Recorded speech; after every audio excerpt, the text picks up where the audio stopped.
Fast radio bursts, the universe's mysterious signals.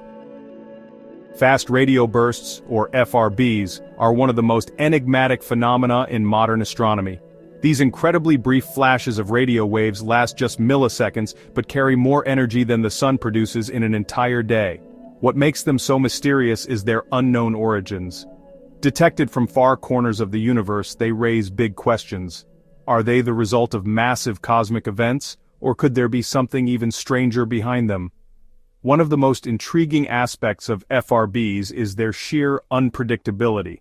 Unlike pulsars or supernovae, which follow somewhat predictable patterns, FRBs occur without warning. Some are one-time events, while others repeat sporadically, adding to the challenge of pinpointing their sources.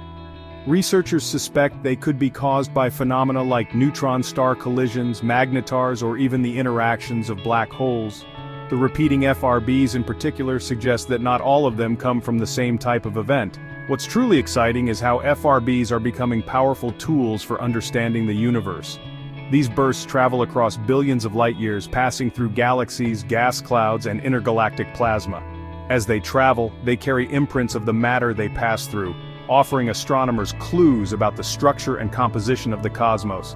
By studying FRBs, we can measure the distribution of matter in the universe and even track the elusive missing baryons, the ordinary matter we've struggled to find. The study of fast radio bursts is still in its infancy, but it's opening a thrilling frontier in astronomy. Every new detection brings us closer to solving the mystery of their origins while revealing more about the universe's hidden secrets. Whether they're cosmic catastrophes, exotic celestial objects, or something entirely unexpected, FRBs remind us that there's so much left to discover in the cosmos. These signals may be brief, but their impact on science is enormous.